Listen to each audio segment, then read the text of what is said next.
इंद्रिय ज्ञान के निरोध के लिए अपने नेत्रों को बंद कर लिया।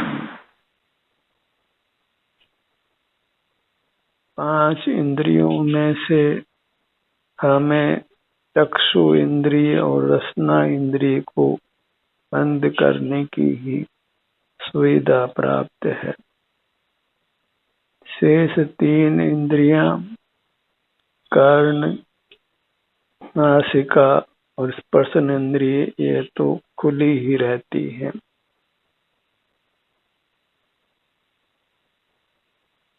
स्वसंवेदन के गहन अभ्यास से ही इन इंद्रियों के उपयोग को रोका जा सकता है।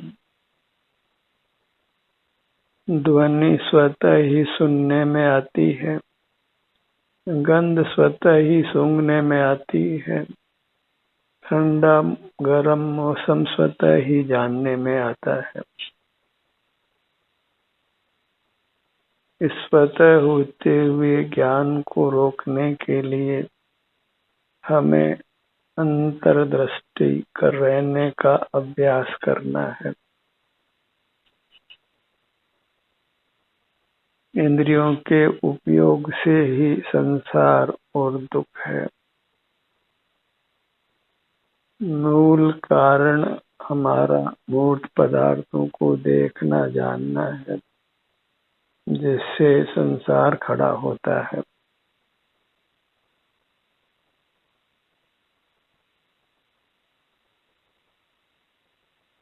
अपने मुद्रा के आलंबन से जीने का हमें सतत अभ्यास करना है,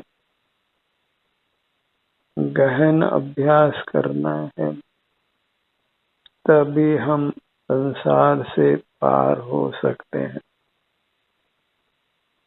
और ये सुगम होता तो ये संसार कभी का खाली होता।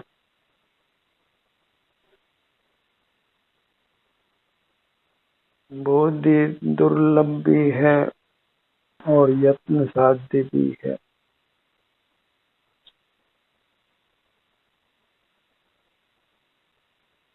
प्रथम तो मार्ग की खबर ही नहीं होती, और मार्ग की खबर भी हो जाए तो इन इंद्रियों के रहने पर भी इनसे जानना नहीं हो।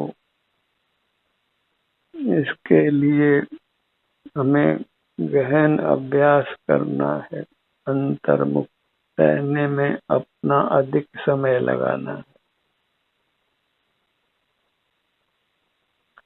बिना इंद्रियों को निष्क्रिय किए संसार सागर को पार नहीं किया जा सकता है। जहाँ इंद्रियां खुली है वहाँ फिर हम बाहर के जगत से जुड़े हैं। बाहर में सुख दुख के साधन पाते हैं, इसलिए बाहर के प्रति ही निरंतर राग द्वेष करते हुए कर्मों से बनते हैं।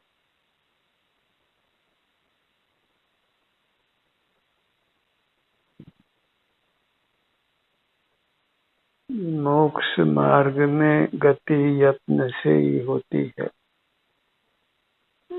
गंभीर होने से ही होती है।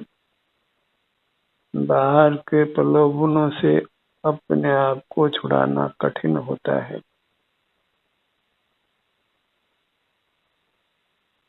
भौतिक संसाधनों के अर्जन रक्षण भोग का ही सतत परिणाम वर्तता है।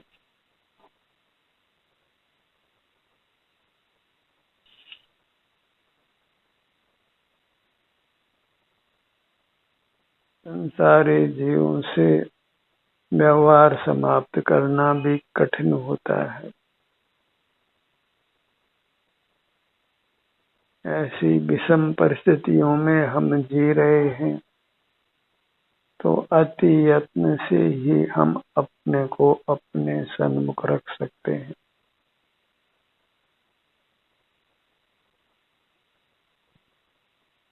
संसार में विचित्र प्रकार के अजीव और जीव पाए जाते हैं। सारा संसार ही एक प्रदर्शनी है जहाँ हमारा चित्त रुका रहता है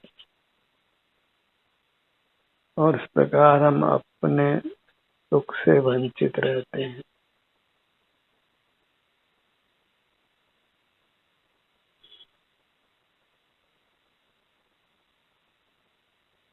अपने मूर्त के ग्रहण से ही मोक्ष मार्ग बनता है।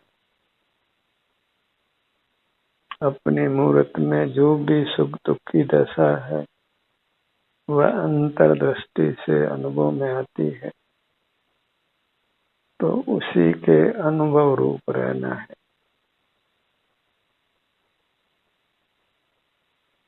हमें सुख का प्रयोजन है और सुख अपने सिर से पैरों तक है, तो बस इस सिर से पैरों तक जो अपनी अमूर्त काया है उसी से युक्त रहना है और वहाँ जो भी सुख दुख का परिणाम है उसको लक्ष्य करके भोगना है।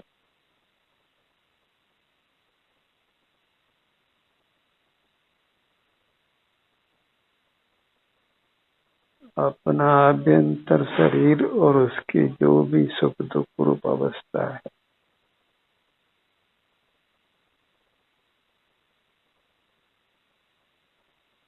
इसी से हमको युक्त रहना है। जो आभ्यंतर शरीर है वह हमारा जीव द्रव्य है और उसमें जो भी सुख दुख है वह अपने द्रव्य की अवस्था है और इस प्रकार अपना शरीर और उसकी सुख दुख रूप अवस्था हमारा स्वरूप है। जो अपना आभ्यंतर अमूर्त शरीर है वह नित्य है, शाश्वत है, अनादि निधन है। भले आकार बदलता रहे पर हम वो के वो ही रहते हैं।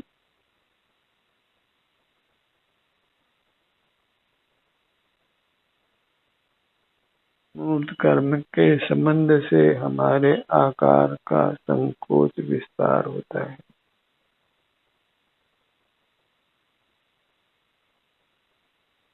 सब जीव मूलतः पूरे लोक के बराबर है, तो लोक के भीतर ही हमारा आकार कम ज्यादा होता रहता है,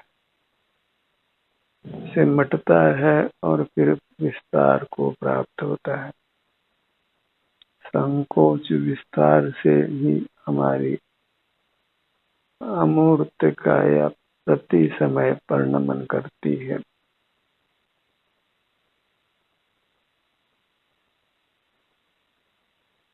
मुक्त अवस्था में फिर आकार में कुछ परिवर्तन नहीं होता है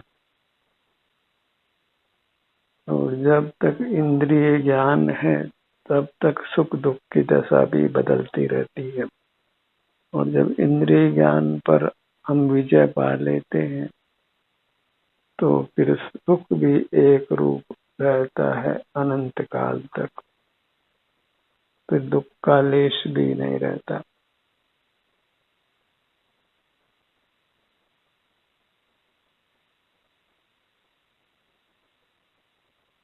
संसार मार्ग और मोक्ष मार्ग का इतना संक्षिप्त सा विवेचन ही पर्याप्त है मोक्ष मार्ग में गति करने के लिए।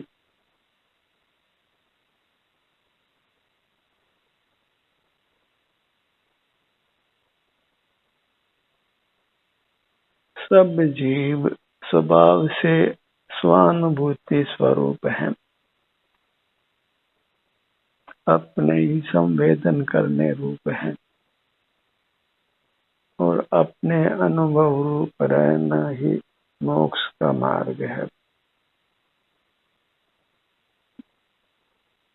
और इससे बाह्य जगत से स्वतः विमुख रहते हैं और जब बाह्य जगत से विमुख रहते हैं तो राग आदि कोई दोष उत्पन्न नहीं होते और नूतन कर्मों का बंध नहीं होता।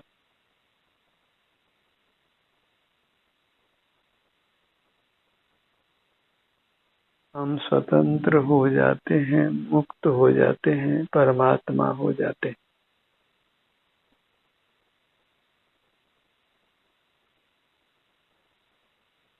क्योंकि ध्यान के स्वरूप में नाना जीव नाना चर्चाएं करते हैं,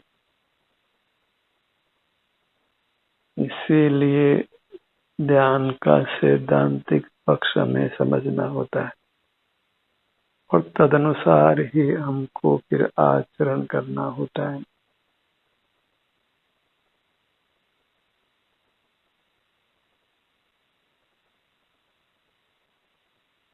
अपनी मुद्रा का ही गहन परिचय कीजिए, सतत उसके साथ युक्त रहिए, वही वास्तविक योग है। लोक में भले ही नाना आसन करने रूप योग का स्वरूप कहा जाता है, जो वास्तविक योग है वह मात्र अपने सन्मुख रहना है।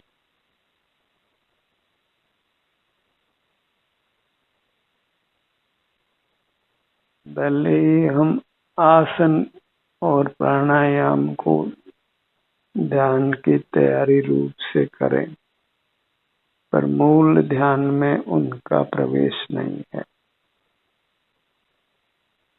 मूल ध्यान बस अपने सन्मुख रहना है, बिना किसी चेष्टा के।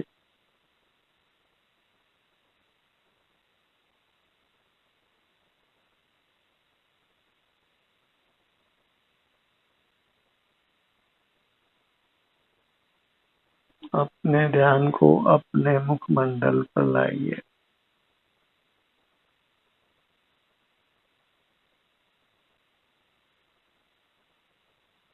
क्योंकि हमारा प्रयोजन सुख की प्राप्ति है, तो अपने मूर्त के सन्मुख रहकर जो भी सुख के अंश अनुभव में आते हैं, उनको मुख्य करके अपने सन्मुख रहना है। इसी से सुख के अंश बढ़ते हैं और जब सुख बढ़ता है तो सहज ही कर्म की ऐसी स्थिति बनती है कि हमारा स्वास्थ्य अच्छा रहता है, इंद्रियां सबल रहती हैं।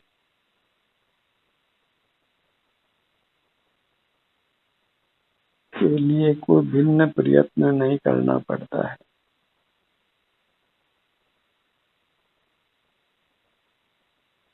अपने ध्यान को अपने सिर के भाग पर लाइए।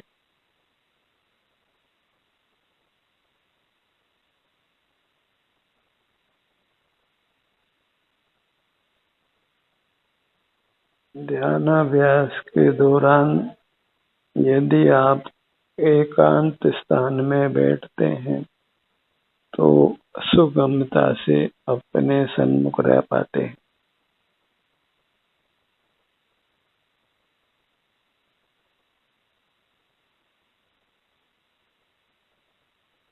अपने ध्यान को अपने ललाट भाग पर लाइए।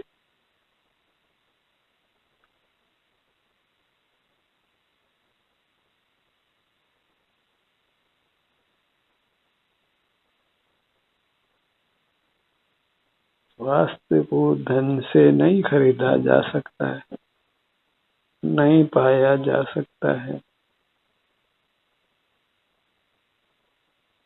स्वास्थ्य प्राप्ति का एक ही मार्ग है, अपने सन्मुख रहना। अपने जो भी सुख दुख की दशा है उसका संभाव से वेदन करते हुए रहना।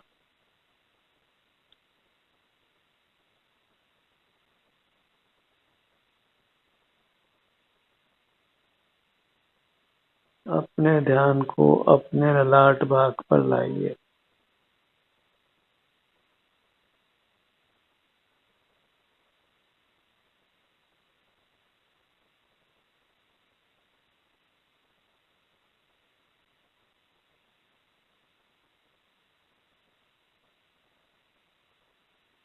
भ्रूमध्य,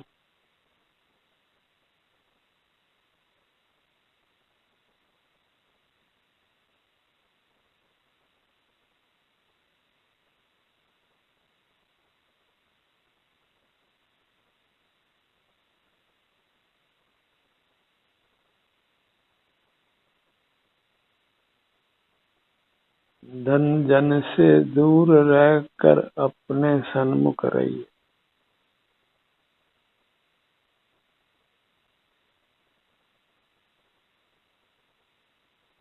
धन जन के पीछे ही जीव पाप करता है, कसाय करता है। अपने चिदतन के सन्मुख रहने के लिए कुछ पाप नहीं करना पड़ता, कुछ कसाई नहीं करनी पड़ती है।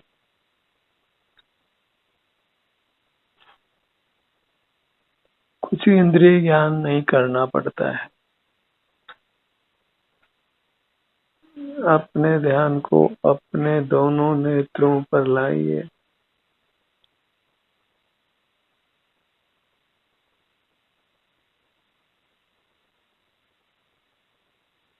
नेत्र युगल,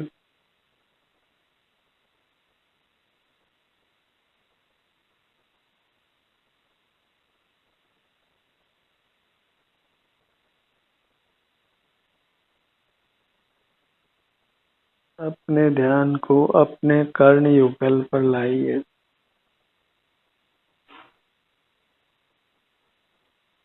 बाह्य स्थित मूर्त पदार्थों की कांक्षा नहीं करना ही अच्छा है।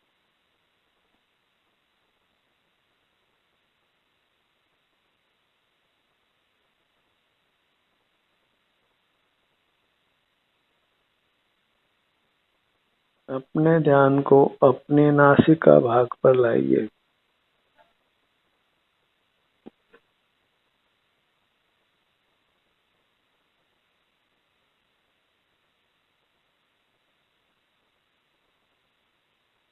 अपने अंगों पर ध्यान लाना सुगम होने पर भी जो हमारा बाह्य जगत के प्रति लगाव है, कांक्षा है, वही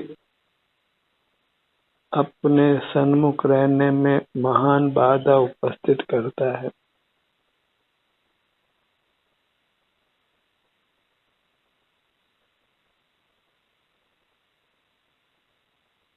नासिका,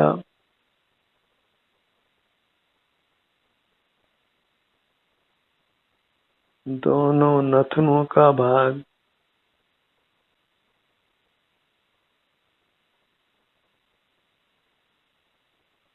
इस मूर्ति की मिलावट को मिटाना है। इसके लिए दृढ़ संकल्प की आवश्यकता है।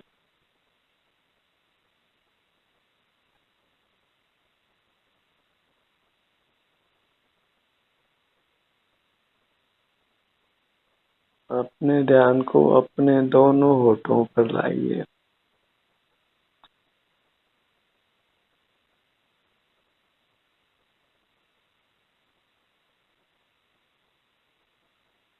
दोनों होठों को मिलाकर रखिए।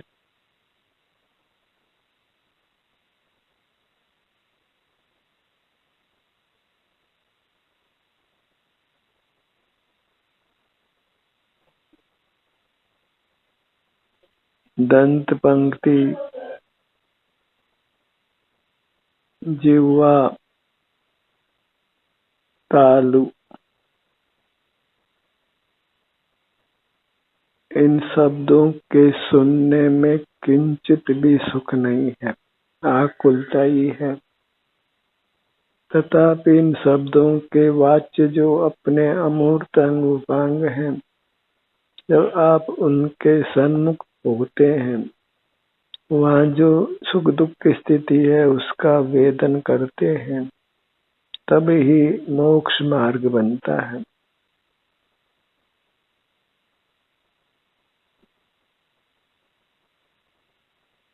इसलिए अपने अंगों के सन्मुख रहने का सतत प्रयत्न करिए, क्योंकि इसके बिना सुख की प्राप्ति नहीं है। यही एक कार्य है जिसको हमने तत्परता से नहीं किया है। यही एक अनुभव की कला है जिसमें हमने दक्षता प्राप्त नहीं की है और दक्ष होने की इच्छा भी नहीं की है।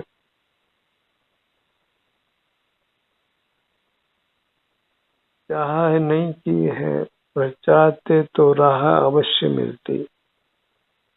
जहाँ चाह है वहाँ नियम से राह है।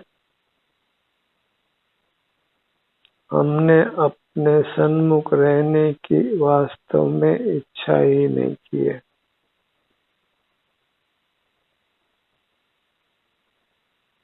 इसी हेतु से संसार अनादि से चला आ रहा है। अनंत काल बीत गया है। अपने ध्यान को अपनी गर्दन पर लाइए।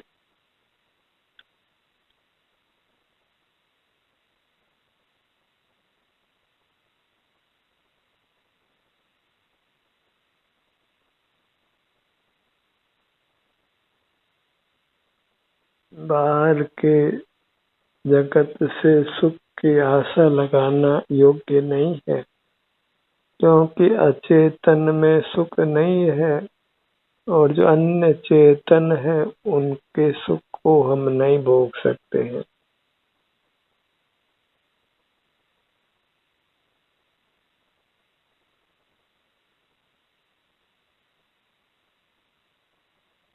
गर्दन का भाग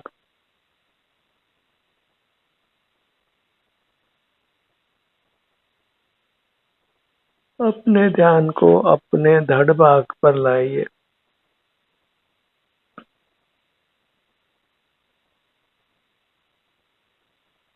अपना रोम रोम आनंद का बना हुआ है और इस प्रकार हम आनंद के स्वामी हैं। निर्दोष आनंद के, अतीन्द्रिय आनंद के, जो बाह्य जगत से विमुख होने पर हमें प्राप्त होता है। सीने का भाग, पेट का भाग,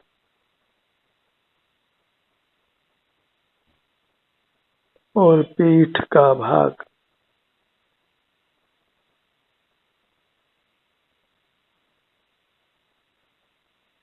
एक सीधा सा अनुष्ठान की अपने ध्यान को अपने अंगों पर लाना, अपनी अमूर्त काया पर लाना। उसी कार्य के प्रति हम निष्ठावान नहीं होते हैं।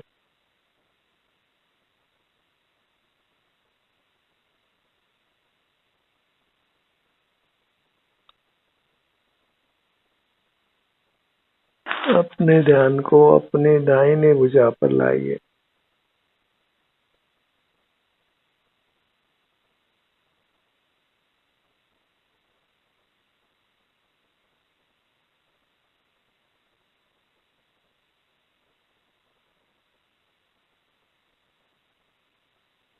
अनुभूति का कार्य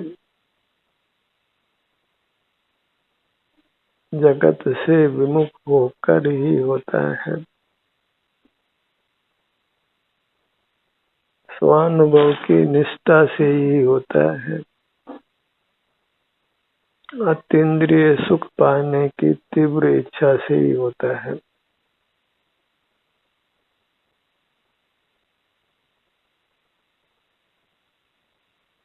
बाहर के जगत में ही यदि हित बुद्धि हो, सुख बुद्धि हो, तो फिर अपने सन्मुख रहना अत्यंत कठिन होता है।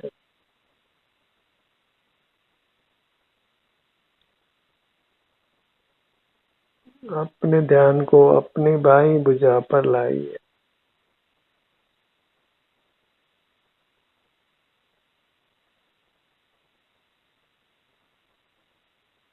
कुछ भी बाह्य सामग्री की आवश्यकता नहीं है।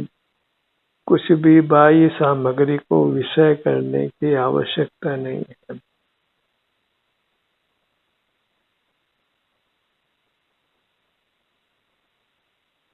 दाहिना पैर,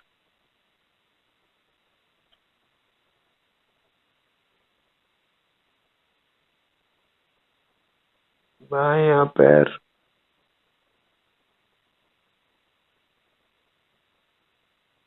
पूरी मूर्त सिर से पैरों तक, आगे और पीछे।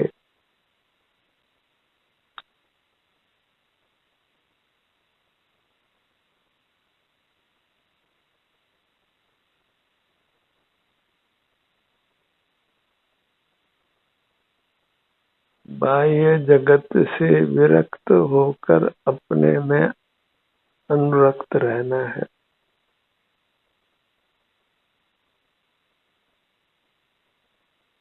अपने सन्मुख रहना है और जगत के सन्मुख नहीं रहना है।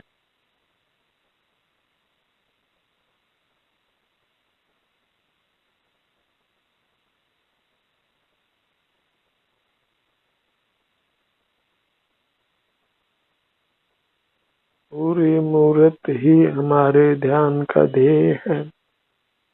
इसी को नाना विभाग कल्पना करके थोड़े थोड़े प्रदेशों से अनुभव में क्रम से लीजिए।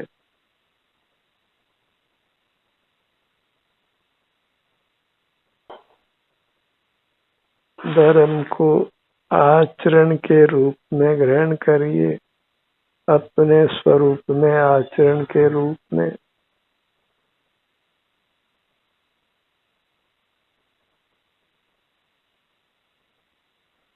ध्यान का ये सत्र यहीं समाप्त होता है। आपकी सहभागिता के लिए धन्यवाद।